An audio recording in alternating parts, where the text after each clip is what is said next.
Here we have a vertebral column. First, we got the cervical region, thoracic region, lumbar region, and we do have sacralization, so the L5 is going to be fused with S1, and then the sacral region. Sacral region is going to have 5 vertebrae. Lumbar is also going to have 5. Thoracic will have 12, and cervical will have 7. Easy way to remember it is you eat breakfast at 7, you eat lunch at noon, and you eat supper at 5.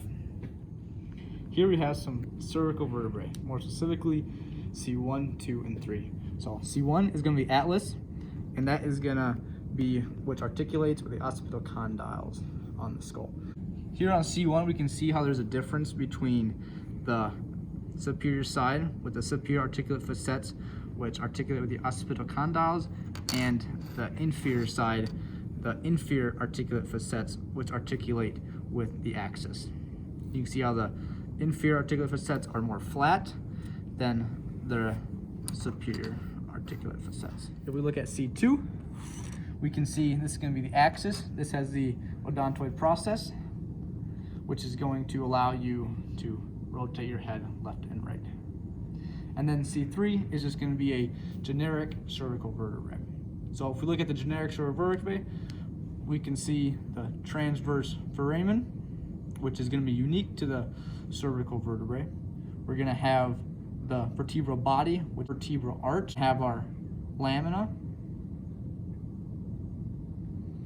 which are also going to be in all vertebrae, our pedicles, which are going to be in all vertebrae, and our transverse processes, which are also going to be in all vertebrae.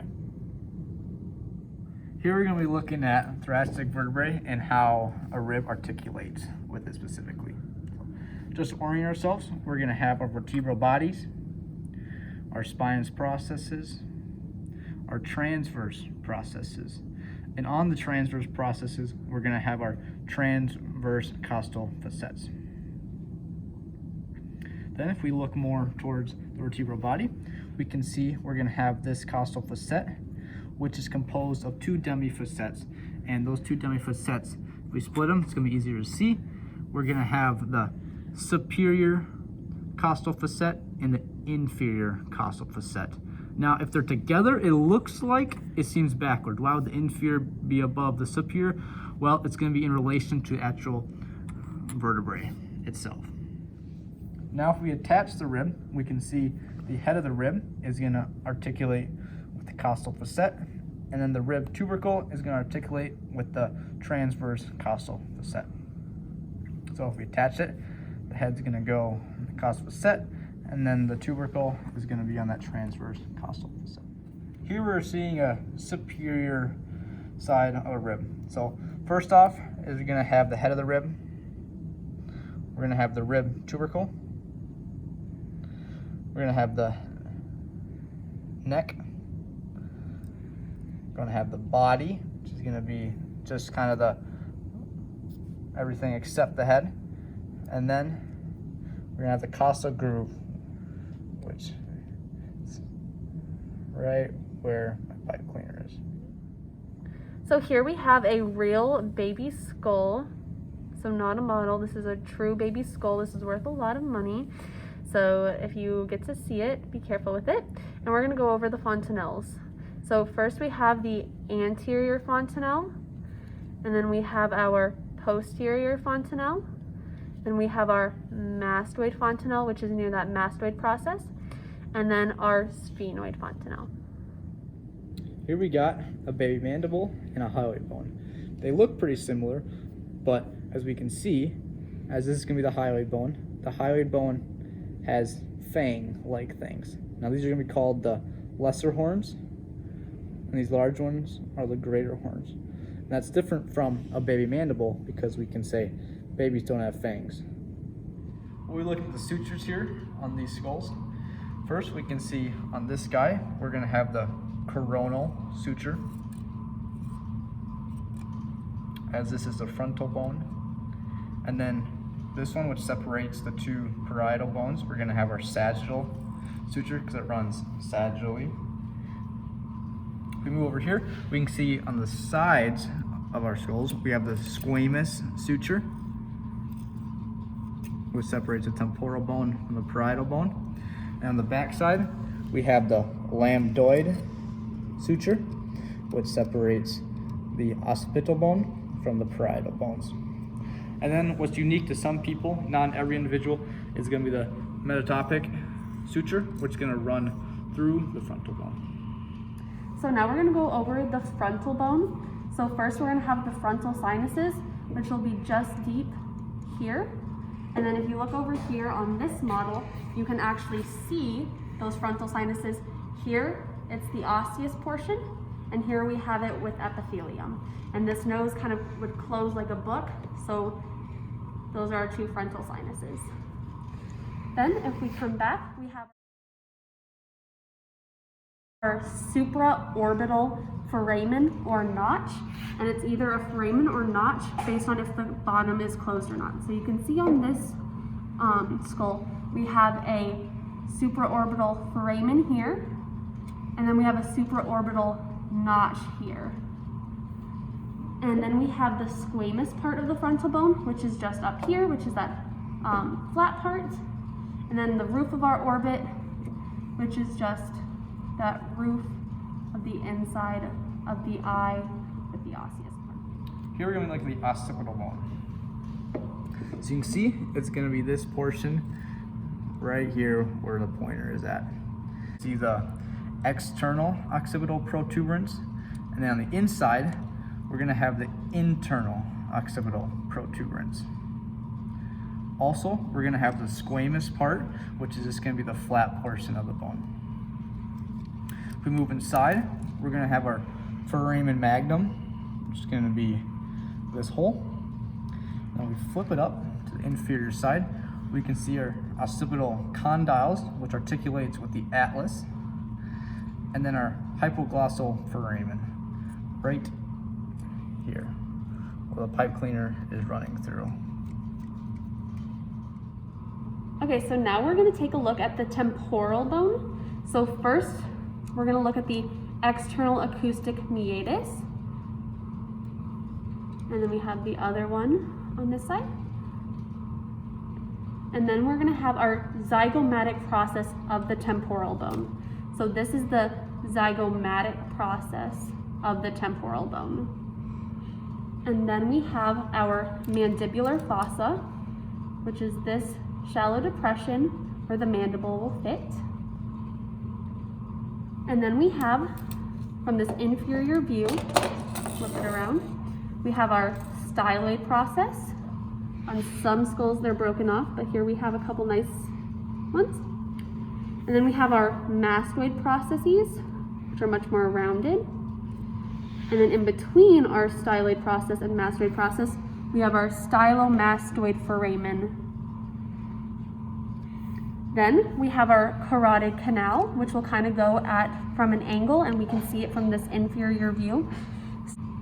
It'll be right here. So foramen lacerum, with my pointer going through it. And I kind of remember that one because I think of lace and how lace is kind of rugged, not smooth. So that is our foramen lacerum, like lace. And then we have our jugular foramen, which are these big boys right here.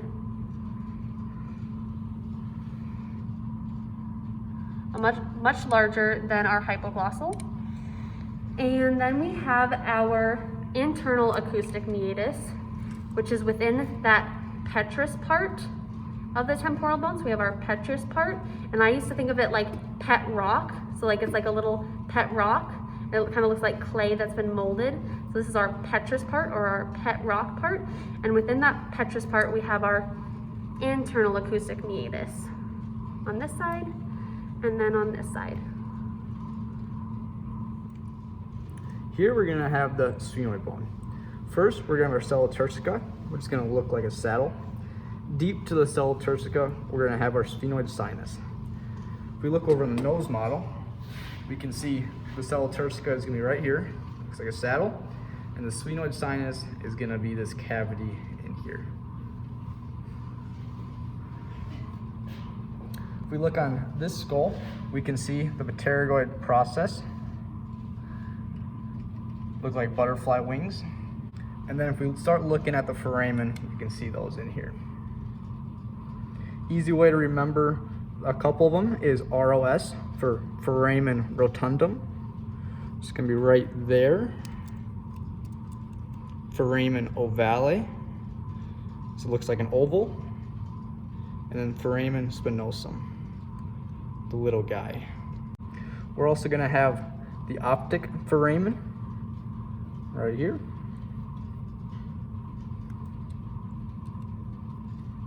Here we're gonna have our inferior orbital fissure and then the superior orbital fissure. Okay, so now we're gonna be going over the ethmoid bone. So first we have this crista galli, which is like a shark fin. And then we have our cribiform plate with our olfactory foramina, all those tiny little holes, which is how your olfactory nerve will go through.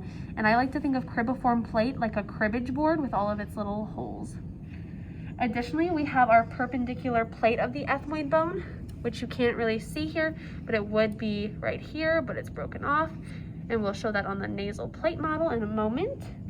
Then we have the ethmoid sinuses, superior nasal concha, and middle nasal concha, which we will all show on the nasal plate model. First we can see we're gonna have our temporal bone right here, our zygomatic bone, and then we're gonna have our maxilla. So as we can see, there's gonna be a suture right here between the temporal bone and the zygomatic bone, and that's gonna be a good landmark for the next two structures we need to know. The first one is gonna be the zygomatic process of the temporal bone, and the next one is gonna be the temporal process of the zygomatic bone. Moving over to the maxilla, we can see we're gonna have our infra-orbital foramen, and then we're gonna have our floor of the orbit. We're also gonna have our maxillary sinuses, which is gonna be deep to where the pipe cleaner is. Lastly, we are going to have the incisive canal or foramen. And then if we move the back here, we're gonna have the palatine bone. On the palatine bone, we're gonna have our greater palatine foramina and then our lesser palatine foramina. This is gonna be the nasal bone, and that will be included in the orbit of the eye. Okay, so here we have a mandible. So first we have the alveolus, which is that space where a tooth would fill. And then we have the alveolar processes, which are the osseous part going up. Then we have a dental arcade, which is with teeth, versus a dental arch, which is without teeth. And I like to remember that because I think of like a Game Boy or some type of game system where if you have teeth, you have like a game inserted, so it's like an arcade, versus the arch is just without teeth. Then we have our mandibular head, also known as our mandibular condyle, our mandibular neck. And then here we have our mandibular notch, which is like that parabola looking shape. And then our coronoid process, which again, remember, coronoid process in your elbow goes to your nose, and your coronoid process of your mandible. And then this is two things that people tend to mess up. So here we have our mental foramen versus our mandibular foramen. And I like to think, when you think, you think mentally and you put your hand like this on your mental foramen.